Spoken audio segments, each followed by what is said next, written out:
What is going on, YouTube? Welcome back to another video. If you're new to the channel, I have been in the process of turning this metal prefab carport style building into a badass shop that I can work on whatever I want in. So far we got the lights installed, we have spray foam, as you can see, up on the deck lid, and we have sealed the concrete. If you want to check that last video out to kind of get up to date on everything we got going on, I'll post a card up top in the corner, also link it down below in the description if you want to check that out and kind of get caught up on everything we got happening here. With that being said, we have the spray foam on the ceiling.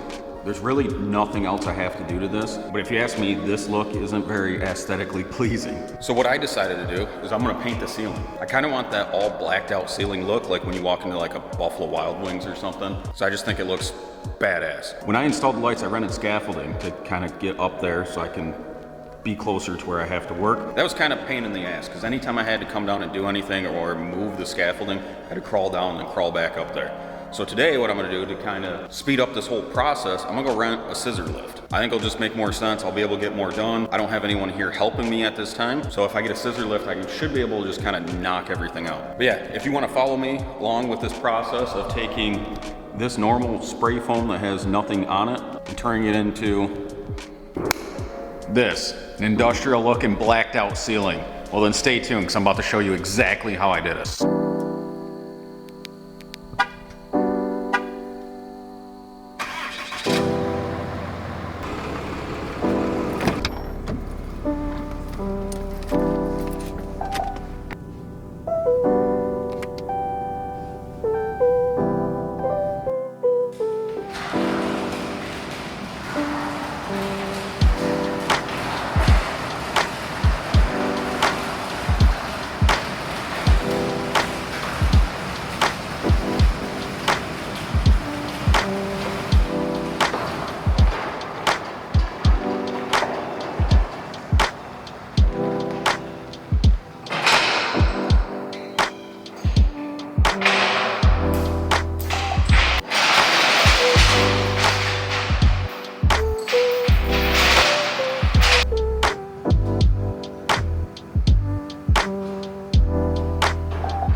So we got the scissor lift in the shop. I bought on like Amazon Prime Days one of them Wrangler like airless paint sprayers. Before I had them do the spray foam in the shop, I took everything out of here. So I think the box is in the truck. I gotta track that down, open it up, haven't even opened it yet. Get that set up. And then what I'll do is I went and just bought a tarp. I figured the easiest route is, we got a shop in town that's going out of business, so I got a tarp super cheap. So I just got a tarp that can run the full width of it.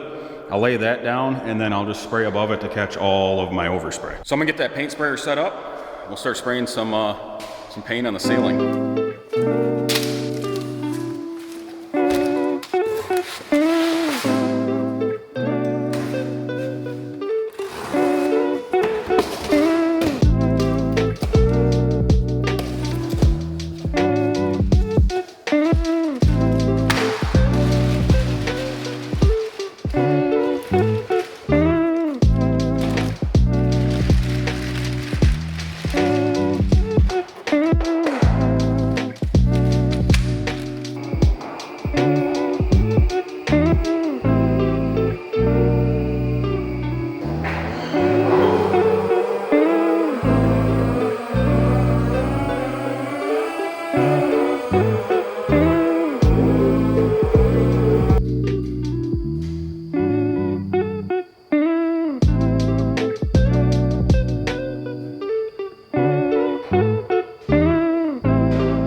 So I got the ceiling fan masked off. I got the gable vent masked off. I took them two lights down and then taped the box up. I do have black outlet covers that I'm gonna be putting on there so it doesn't look like that. when I'm all finished up. Went ahead and just threw a tarp down for the overspray. The little bit around the edge of the walls is going to be covered up with wood. So as long as I'm close, I should be good. All right, so I'm gonna go ahead. I got a respirator I'm gonna put on, Tyvek suit. I'm gonna start spraying some paint.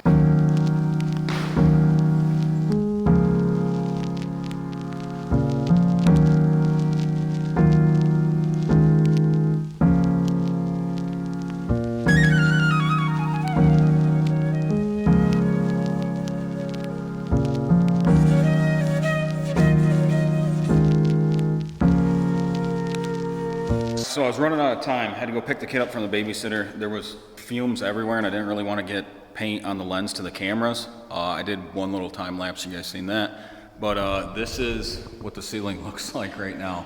I put one coat down, but I think I'm gonna have to pretty much do a second coat because there's some spots where I think the foam actually absorbed this stuff, or when it dried, it kind of cracked apart. But I'm gonna have to touch some spots up. There's a couple spots that I missed. I know it's pretty dark in here right now because I only have 2 lights on, but it's turning out good. If you're wondering, this is how much overspray drops. You see the tire marks from the scissor lift. I'm gonna have to clean up a couple spots where there's overspray, kind of just comes off, so hopefully it'll be pretty easy. I'm gonna try to just broom everything out first, and then if I have to scrub some spots, I'll scrub some spots. This is kind of the look I was going for, kind of like if you walk into a Buffalo Wild Wings. I just wanted, with the lights, you not to be able to really see anything up top. I think it's turning out pretty awesome. But yeah, my dad's on his way over. He's gonna help me kind of point out some spots that look like I missed, so I can try to hurry up and just touch everything up. I wanna get the ceiling completely done today, get the lights back up, and then hopefully tomorrow, I can go get the lumber and start actually doing the walls. So I probably won't get any more footage of me actually spraying the stuff up there because I mean, right now it's already black. You're just gonna see me pretty much spraying black paint on top of black paint. The lighting in here is terrible just because I took most of them down. But yeah, I'll probably flip the camera back on once everything's kind of wrapped up and done, kind of show you how it turns out. Oh, I did run out of paint. The 3 gallons I got only made about 1/3 of the way. So I ended up going to town and getting another 5 gallons of paint. I don't know if I mentioned this is flat black. It's latex water-based paint. But yeah, I ended up having to go get some more paint. All right, so it is the next morning. I'll probably turn the lights off here in a second so you guys can see this better, but I mean, the ceiling's blacked out. I think it looks awesome. I did spray all the wires that run across to kind of just black everything out. I don't know if I mentioned it, but I'm kind of going for like that industrial kind of look. Everything, walls are gonna be white, bathroom's probably gonna be blacked out on the outside, and then the inside I'll do the same thing, white walls and then black ceiling. That's why, black ceiling fan, I want to black everything out so when you kind of look up, you don't see anything. It's just like industrial into darkness, if that makes sense. Yeah, so originally, like I mentioned, I went to Menards. The kid said 3 gallons would be 1,200 square foot. So I've never painted spray foam before, so I'm guessing the foam absorbs a lot of it. There was spots where it did take a little bit longer to dry. Don't know if that had anything to do with it. And then when it did dry, the paint would like crack, like it would like, I don't know, cure and condense. And you could see cracks of the foam, so I had to go around. I didn't do a full second coat on everything, but I did go through and touch up all the spots where it was either light or the paint was starting to crack, like I mentioned. So I went through them original 3 gallons, and then I went and got another 5 gallons, and I have about half a gallon left. And I know I didn't account for the pitch in the roof. I knew that that would probably play an issue, but so in total, I went through almost 8 gallons of paint to spray the ceiling. And I don't know if I mentioned, but this is just latex, water-based, flat black paint. And I'm glad I went with the flat black, like it looks so much more badass. And that's gonna be hard to see, but when I was up there, yeah, it's not gonna focus. Let me turn the lights off. When I was up there, I took my outlet covers, I had just white ones because I had extra ones. The white ones off and put black ones up. I don't know how much better this is gonna be. But yeah, I put black outlet covers. I figured there's really no point in changing the outlet itself because most of them, like that one, you can't see it all. Most of them have 2 things plugged into them. So this is the only one that you can actually see that there's a white outlet. When I opened the overhead door, I did notice, because we had some natural light coming in, that there's still some spots that are wet. So I just went ahead and I turned the fan on real quick. Probably just let it run for a couple hours, try to get everything dried up. But yeah, I know I kind of touched on it yesterday. There is some spots where there's overspray, but I think just broom, I'll be able to sweep all of this out. There might be a couple spots where I might have to put hot water on it. Good thing is, it's water-based paint, so it should come off fairly easy.